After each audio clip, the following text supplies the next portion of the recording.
माझं ऑपरेशन झालं. त्यानंतर थोडंफार आमचं काम थांबलं होतं. आता मी पण बऱ्यापैकी आता बरा आहे. आणि मग आम्ही एक मिटिंग घेतली आणि मिटिंगमध्ये असं ठरवलं की महाराष्ट्राचा दौरा करायचा. आणि त्यामध्ये 5 टप्पे केले आम्ही. कोकण विभाग, जो सह्याद्रीच्या पलीकडचा भाग आहे, तो कोकण विभाग, पश्चिम महाराष्ट्र, मराठवाडा, विदर्भ, उत्तर महाराष्ट्र असे 5 भाग केले त्यांनी. त्यातील पहिला भाग पश्चिम महाराष्ट्राचे दौरे करायचं ठरवलं. त्या अनुषंगात मी परवा पुण्यामध्ये पण होतो, सांगलीत पण होतो. आणि आज मी सोलापूर जिल्ह्यामध्ये काही गावांना भेटी द्यायच्या, काही तालुक्यांना भेटी द्यायच्या अनुषंगाने मी साहेबांना तारीख दिली होती कालची. 26 तारीख होती ना, 25 तारीख दिली होती. मग काही कारणास्तव ते जरा पुढं मागं झाल्याने आज इथं यायचं ठरलं. मी साहेबांना सांगितलं काय पत्रकार मंडळी येत असतील तर थोडंफार आपण संवाद साधूया. आणि त्या संवादातून आम्ही तुमची आणि माझी इथं भेट होत्या मोडलिंग गावामध्ये, माढा तालुका आणि सोलापूर जिल्ह्यामध्ये. तर काय चर्चा करायचं असेल, काय प्रश्न असतील तर तुम्ही मला विचारू शकता. सध्या येणाऱ्या निवडणुकीच्या माध्यमातून आपल्या पार्टीच्या माध्यमातून काय उमेदवार आपण देणार आहात का? पण सर कसं झालं तुम्हाला सांगतो की आम्हाला 2014ला रजिस्ट्रेशन मिळालं. पण फॉर्म भरायच्या आदल्या दिवशी मला ते रजिस्ट्रेशन मिळालं. दुसऱ्या दिवशी त्याला ईमेल आला तो. त्यामुळे आम्ही 2014ची निवडणूक लढवली नाही. त्यातून आम्ही प्रयत्न केला लोकसभेच्या निवडणुकीला उभे करायला. ती निवडणूक आम्ही लढवली नाही. आणि 2019ला ज्या दिवशी मतदान झालं त्या दिवशी मला डिस्चार्ज मिळाला. त्यामुळे आम्ही दोन्ही निवडणुका लढवल्या नाहीत. आणि बरेच काय त्याचे उत्सुक होते, पण काही लोक स्वतःची गाडी विकून घर भांडवल ठेवून उभारायला तयार झाले. तर म्हटलं तुम्ही जिवंत असला तर उद्या लढू शकतोय, तुम्ही असल्या काय भानगडीत पडू नका. आणि मी ॲडमिट होतो, प्रचारला कोण नव्हतं. त्यामुळे ती पण आम्ही 2014ची आणि 2019ची पण आम्ही निवडणूक लढवली नाही. पण 100% 2024च्या निवडणुकीमध्ये आम्ही आहोत. आता येणाऱ्या 2024ची जी निवडणूक आहे लोकसभेची, त्यासाठी काय जागा उभा करणार आहे? नाही, लोकसभेला नाही. विधानसभेसाठी काय तयारी? विधानसभेसाठी आम्ही टार्गेट केले पश्चिम महाराष्ट्रातले 58 विधानसभा आणि मराठवाड्यातल्या 52 विधानसभा टार्गेट केलेला आहे. त्याने काय कसं आहे की हे सगळं करत असताना साधनांची पण गरज असते. आणि ती साधने थोडी मुबलक प्रमाणात उपलब्ध होत असेल तर आम्ही 100 जागा तर आम्ही डेफिनेट लढवतो. स्वतः मी पण निवडणूक लढवणार आहे, ओपनमधून उभारणार आहे. मी SC मधनं आहे, परंतु मी जिथं राहतोय तो ओपन भाग आहे. मी ओपनमधूनच निवडणूक नाही. तुम्हाला कारण सांगितले ते. आणि कसं आहे, आम्ही सध्या तर ग्रामपंचायत, पंचायत समिती, जिल्हा परिषद नाही, पण नगर परिषद आणि महानगरपालिकेच्या निवडणूक लढवणार आहोत. सध्या राज्यातलं पक्षीफुटीचं प्रमाण जे आहे ते वाढत चाललेलं आहे. आता तुमची पार्टी नवीन आहे आणि तशा पद्धतीनं काही कुठल्या पक्षाकडनं तुम्हाला ऑफर आलेत का, किंवा तशा पद्धतीनं फुटीचं काय आपल्याला वाटतंय का? साहेब, 2000 मी पूर्वी 1995 पासून मी विद्यार्थी देत असल्यापासून मी बहुजन समाज पार्टीचे जे बामसेप आहे, मान्यवर काशीराम साहेब ते जे संस्थापक आहेत बामसेपचे, त्याचं काम करत होतो. त्यानंतर मला स्वतःहून बहीण मायावतींनी पार्टीमध्ये घेतलं त्या पिरियडमध्ये मला त्यांनी. तर तुमचा प्रश्न काय होता?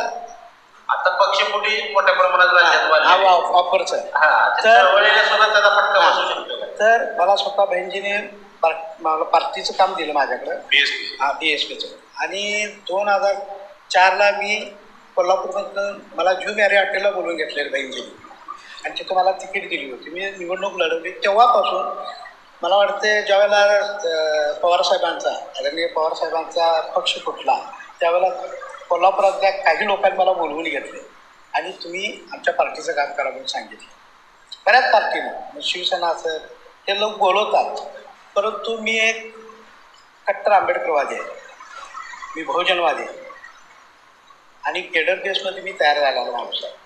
मी ज्यावेळेला बसपा सुटली त्यावेळेला मला राज ठाकरेंनी पण बोलवले.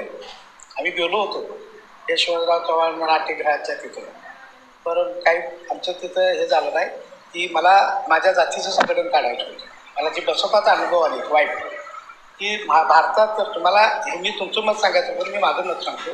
तुम्हाला भारतामध्ये राजकारण करायचं असेल तर तुम्हाला तुमच्या जातीचा पाठिंबा पाहिजे. तुमची जात तुमच्याबरोबर असेल तर तुम्हाला तिथं व्हॅल्यू.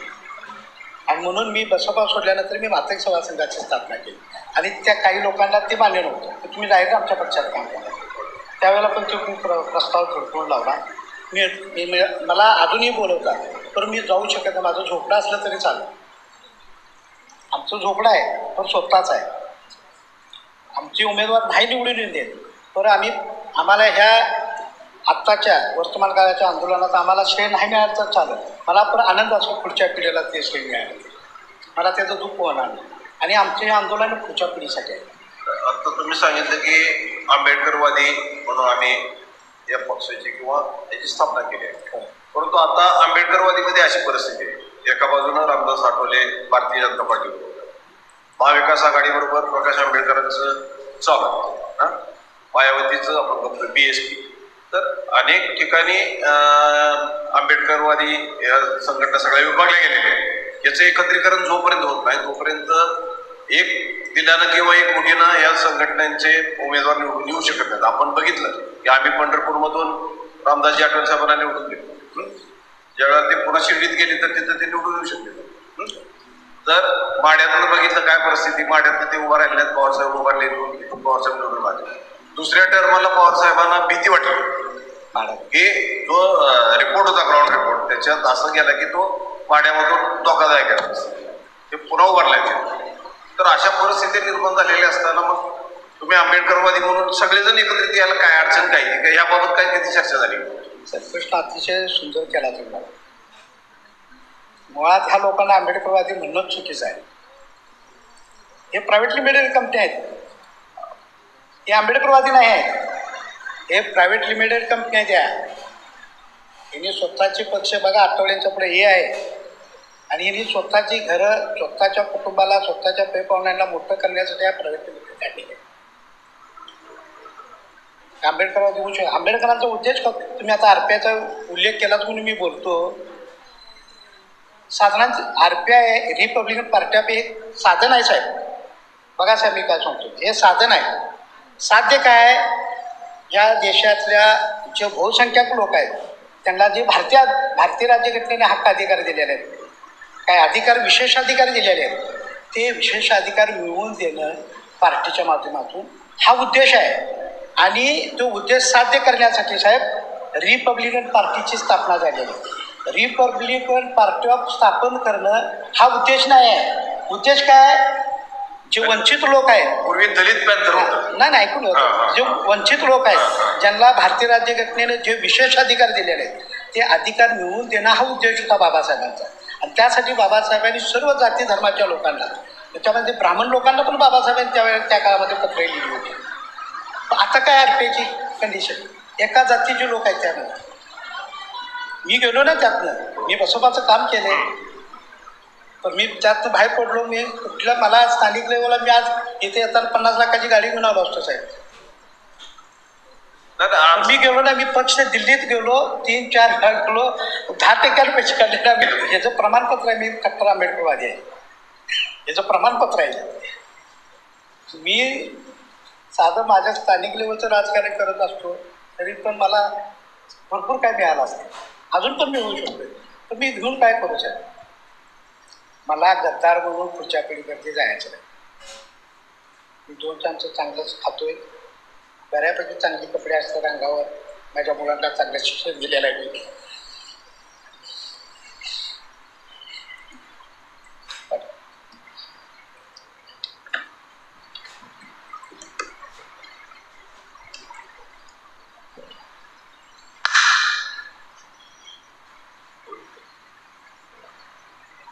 पक्षाची उद्याची जी तुम्ही आता निवडणुका जे लढवणार आहे विधानसभेची त्या संदर्भात जनतेसमोर जाताना तुम्ही काय ध्येय धोरण घेऊन जाणार आहे? साहेब आम्ही ध्येय धोरण ठेवणे इतकं महान आहे.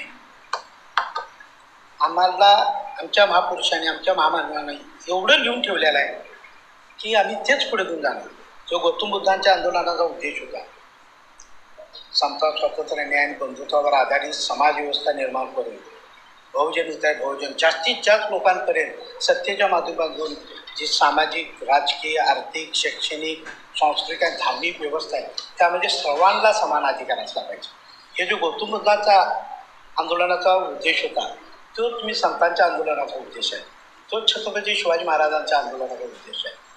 त्यानंतर फुले शाहू आंबेडकर आले त्यांच्या आंदोलनाचा तोच उद्देश आहे आणि तोच उद्देश घेऊन त्या आंदोलनातून आमची निर्मिती झाली आणि तेच आंदोलन त्याच आंदोलनाचा उद्देश पुढे घेऊन जाणं हेच आमचा उद्देश आहे. मी मगाशीच सांगितलं बाबासाहेबांच्या आंदोलनात या देशातल्या बहुजन समाजाला जास्तीत जास्त बहुजन म्हणजे दलित नाही जास्तीत जास्त जे बाबा गौतम बुद्धांनी हा शब्द आणला बहुजन शब्द जो पहिलं प्रवचन दिलं गौतम बुद्धांनी तर 5 शिष्यांना त्यामध्ये ब्राह्मण लोक होते.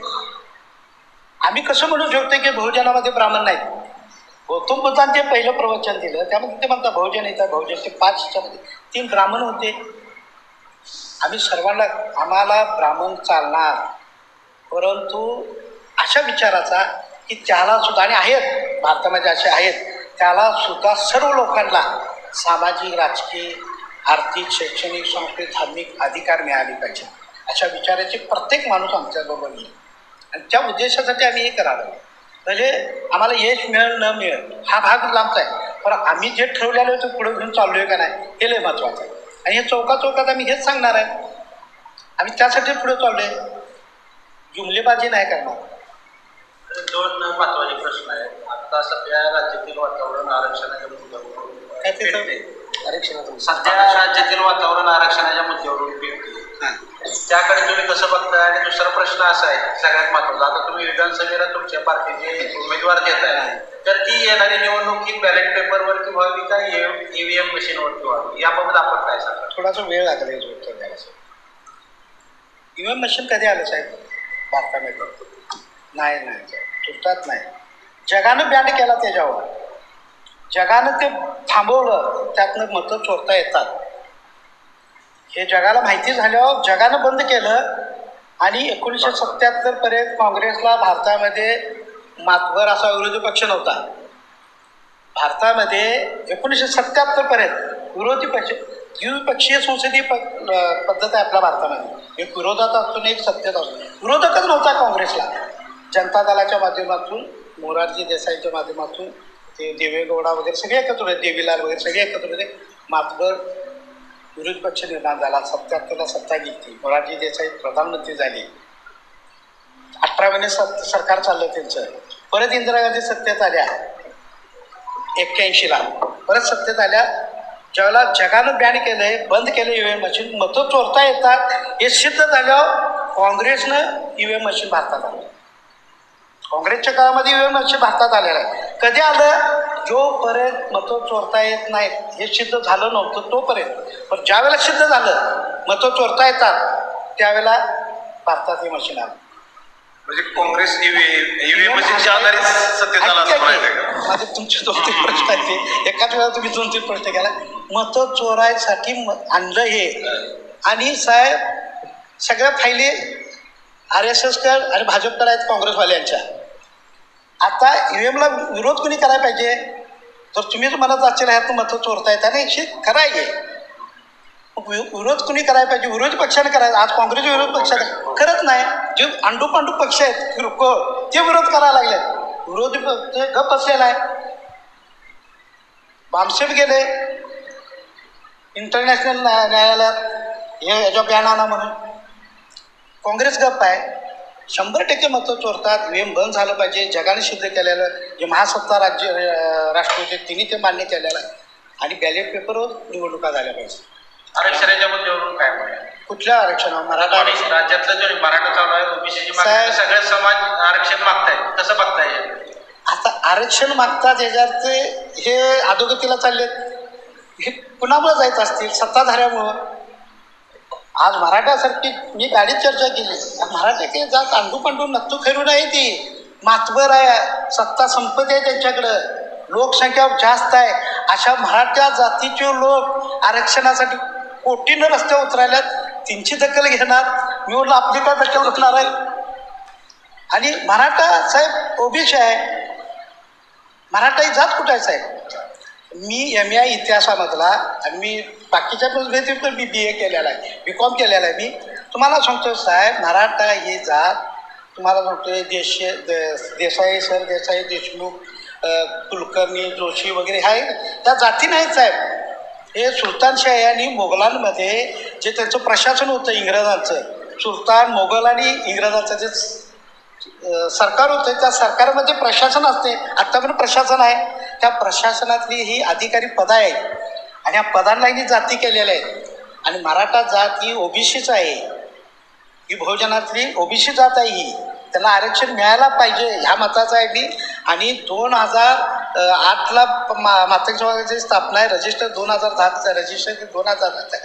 मी इस्लामपूरमध्ये अधिवेशन घेतलं, त्याच्यावर माझं पुस्तक आहे, मराठ्यांना आरक्षण मिळालं पाहिजे म्हणून.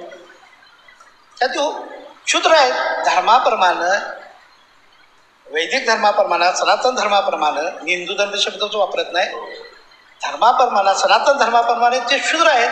आम्ही शूद्र नाही आहे. आम्हाला शूद्र म्हटलं जाते. आम्ही वर्णबाह्य आहे, सर अस्पृश्य लोक. हिंदू धर्मामध्ये किंवा सनातन धर्म 4च वर्ण आहेत, ब्राह्मण, क्षत्रिय, वैश्य, शूद्र. आणि ह्याचे पुरावे आहेत 1000. त्यामुळे मराठ्यांना आरक्षण मिळालं पाहिजे ह्या मताचा आम्ही आहोत. कारण त्यांच्यावर पण अन्याय झालेला नाही. शाहू महाराजांवर अन्याय झाला ना वेदोक्त प्रकरणामध्ये. कशामुळे होते? श्रीमंत गरीब होते म्हणून. शाहू महाराज तर राजा होते, ना. मग त्यांच्यावर अन्याय काय झाला वेदोक्त प्रकरणामध्ये? ते विशिष्ट जातीचे होते. ज्योतिराव फुलेला भारतातून हाकलून काढलं. विशिष्ट जातीचे होते. 400 एकराचे मालक होते ज्योतिराव फुले, उद्योगपती होते. शिवाजी महाराजांचा राज्याभिषेक का नाकारला? विशिष्ट जातीचे होते म्हणून. म्हणजे त्यांच्यावर अन्याय झालेला आहे, तर ते मान्य करत नव्हते, आता मान्य करायला. 1950ला मान्य करत नव्हते, आता मान्य करायला लागले. चांगली गोष्ट आहे. ज्यांच्यावर समाज व्यवस्थेतून, धार्मिक व्यवस्थेतून अन्याय झाल्या अशा जात समूहावर त्यांना विशेष अधिकार मिळालेच पाहिजे. आता मराठा समाजाचं मत असं आहे की आम्हाला, तुम्ही म्हणता की मराठे हे OBC आहे. हो. मग आता इतके निकष लावून सुद्धा मराठ्यांचा OBC मध्ये समावेश केला जात नाही.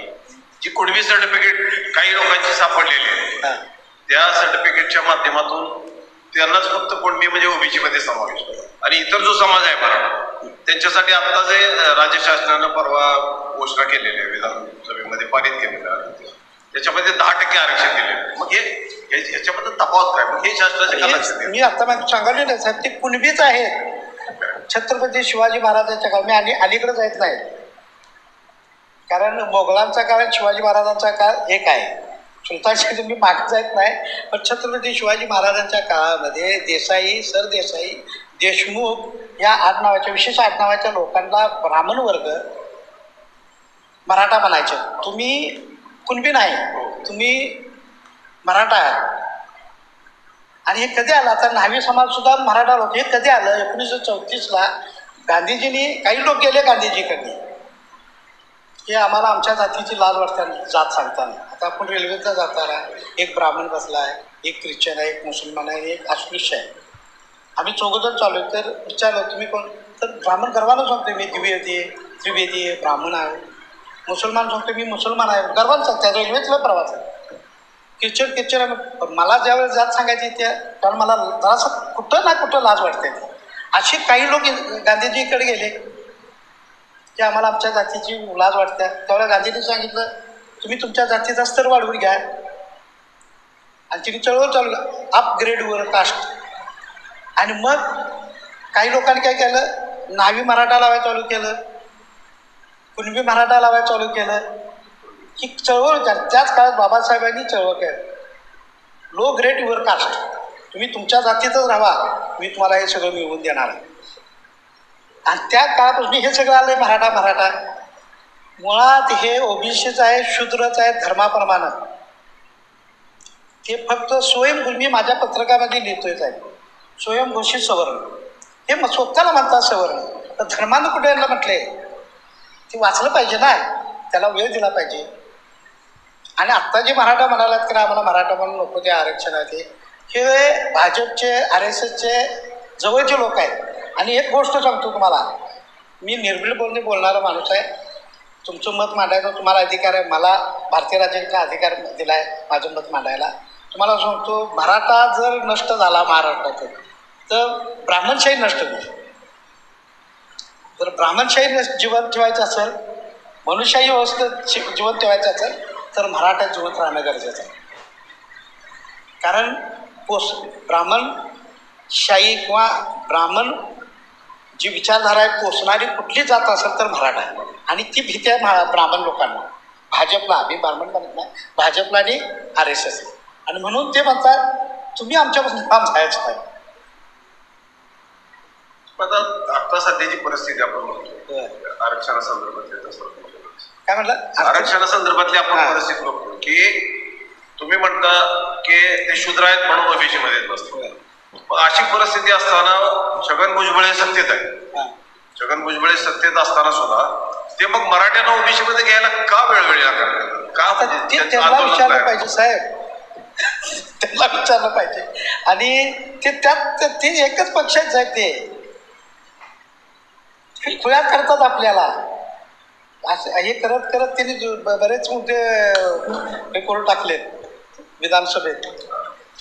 हे छगन भुजबळांना काय पाहिजे ना, तर त्यांचा समूह वाढत असेल, लोकसंख्या वाढत असेल तर ते कुठल्याही सरकारवर दबाव आणू शकतात ना. आम्ही विरोध करत नाही SC मध्ये आणताना कोणाला, पण उलट या म्हणतोय आमची लोकसंख्या वाढवा. का द्यायचं ना? ज्याच्यावर खरोखर अन्याय होत असेल तर त्याला दिलं पाहिजे. कारण आम्ही ते विरोध करू शकत नाही कुणाला ज्याच्या हक्क अधिकाराने, कारण आम्ही लय भोगले साहेब 2,500 वर्ष भोगले. एक काळ असा होता की आमची सावली पण शिवत होती, एवढा आमचा अन्याय झाला आहे. जर आम्ही कसं जे एखाद्यावर अन्याय होत असताना त्याला देऊ नका म्हणू शकतोय. मराठ्यांची वाईट परिस्थिती आहे साहेब.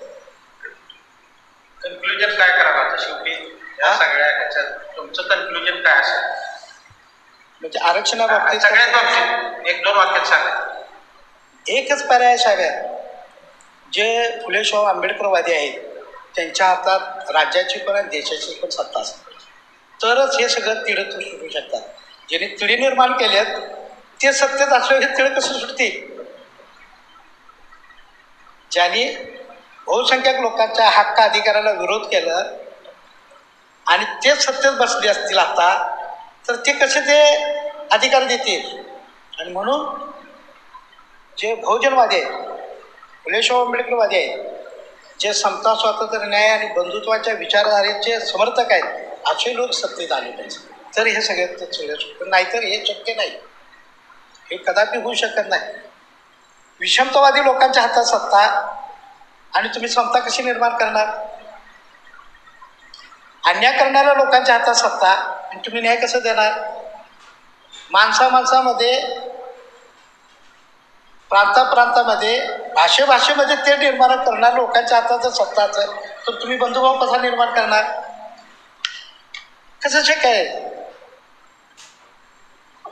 लोकांना खायचं सुद्धा तुम्ही काय खायचं हे ठरवत असतील आणि ते लोक सत्तेत असतील तर तुम्ही कसं लोकांना स्वातंत्र्य देणार? आज किती मुसलमानांच्या कत्तली करत बीफचं खाताय म्हणून. ते मी जे सांगितलं तुम्हाला की फुले शाहू आंबेडकरवादी बहुजनवादी विचाराचे लोक सत्तेत आल्याशिवाय हे तिढे होऊ शकत नाही. आणि ह्याला जिम्मेदार आम्ही सगळे लोक आहोत. आम्ही स्वार्थी लोक आहोत, आमच्यातले लोक. आणि बघा तुम्ही भाजपवाले आणि RSS वाले पहिलेच त्यांच्यातले गद्दार लोक संपवतात. आम्ही गद्दारांना नेतं मानतोय आमचा समाज. आणि नेता कुठून येतोय? हो, समाजात येतोय. जसा समाज तसा नेता.